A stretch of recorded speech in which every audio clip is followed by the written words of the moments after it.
हम लोग इस वीडियो में हिंदुस्तान शब्द को देखेंगे कि हम लोग हिंदुस्तान शब्द को कब से इस्तेमाल करना स्टार्ट किए हैं। आज हम अपने देश के लिए हिंदुस्तान नाम का प्रयोग भारत और इंडिया के पर्यायवाची के रूप में करते हैं। यह नाम 13वीं शताब्दी में तुर्क सत्ता की स्थापना के बाद से प्रचलित हुआ। तुर्क सत्ता भारत में 1206 में स्थापित होती है। गुलाम वंश के स्थापना के साथ साथ गुलाम वंश के जो संस्थापक हैं वो कुतुबुद्दीन ऐबक है और यहीं से दिल्ली सल्तनत की भी स्थापना हो जाती है जो 1206 से लेकर 1526 तक चलती है। 13वीं शताब्दी की यदि हम बात करें तो 13वीं शताब्दी का मतलब हो गया साल 1200 से लेकर 1299 के बीच में जो 100 ईयर है इसे हम 13वीं शताब्दी कहेंगे। यहीं पर तुर्क सत्ता की स्थापना होती है और हिंदुस्तान शब्द का प्रचलन स्टार्ट हो जाता है। यदि क्वेश्चन में आता है कि हिंदुस्तान शब्द का इस्तेमाल भारत में कब से हो रहा है तो वह 13वीं शताब्दी इसका सही आंसर हो जाएगा। हम लोग 1030 ईस्वी में भारत कैसा दिख रहा था उसको थोड़ा सा मैप के तौर पे देख रहे हैं। मेन सेंटर हमारा दिल्ली था। उस समय दिल्ली में तोमरों का राजवंश था, तोमर राजवंश था। बिहार बंगाल में पाल वंश थे लोग। राजस्थान में चौहान वंश हमें दिखेगा। चालुक्य वंश जो है वो गुजरात में हमें दिखेगा। और हमारा जो उत्तर भारत का सीमा था वो टुकड़ों में बटा हुआ था, अलग अलग राजवंशों में बटा हुआ था। और यही मेन कारण था जिससे कि जो तुर्क आक्रमणकारी थे उन्होंने भारत में अपनी सत्ता स्थापित की और यहीं से तुर्क सत्ता स्टार्ट हो जाती है दिल्ली सल्तनत के रूप में 1206 में।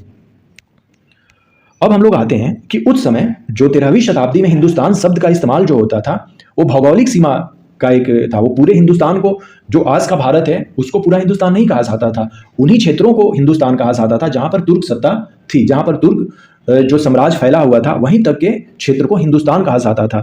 लगभग यह बात 3 शताब्दियों तक चलती है और 1526 में पानीपत के प्रथम युद्ध के द्वारा जहीरुद्दीन मोहम्मद बाबर ने इब्राहिम लोदी को, जो लोदी वंश का अंतिम शासक था, उसको हरा देता है और यहाँ पर मुगल वंश का स्थापना बाबर के द्वारा किया जाता है। अब जो हिंदुस्तान है वो पूरे सब कंटिनेंट के लिए, जो पूरे भारत है उसके लिए हिंदुस्तान शब्द का प्रयोग इस्तेमाल हो जाता है। और हम लोग इसी के चलते देखते हैं कि जब हम लोग मुगल वंश पढ़ते हैं तो हम लोग देखते हैं कि शहंशाह हिंदुस्तान इस तरह के शब्द को सुनते हैं, अर्थात कि मुगल टाइम में पूरे सब कंटिनेंट जो भारत है हमारा उसके लिए हिंदुस्तान शब्द का इस्तेमाल किया गया। और हम लोग जानते हैं कि जो सबसे सर्वाधिक विस्तार हुई थी मुगल वंश की या मुगल साम्राज्य की वह 17वीं शताब्दी के अंतिम वर्षों में, जब औरंगजेब ने लगभग पूरे सब कंटिनेंट पर अपना जो है वर्चस्व कर लिया था।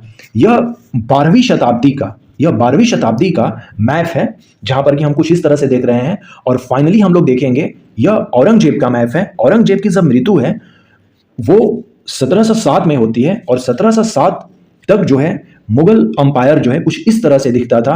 अफगानिस्तान से लेकर लगभग मराठा कुछ एरिया को छोड़कर और साउथ के कुछ एरिया को छोड़कर पूरे भारतवर्ष पर मुगलों का साम्राज्य हो गया था। लेकिन जैसे ही 1707 में औरंगजेब की मृत्यु होती है और फिर मुगल साम्राज्य क्या होता है कि वो दिल्ली तक सिमट कर रह जाता है बहुत ही कम समय में। तो हमने इस वीडियो में हिंदुस्तान शब्द का इस्तेमाल जाना कि कैसे हमने सबसे सर्वप्रथम जो हिंदुस्तान शब्द है उसका हमने प्रयोग कहाँ से स्टार्ट किया। और ये जो मैप है, जो हम लोगों ने ये मैप देखा, ये औरंगजेब के मृत्यु के टाइम पर जो था, मृत्यु से जस्ट पहले का यह मैप है हिंदुस्तान का। यहाँ पर मराठा किंगडम है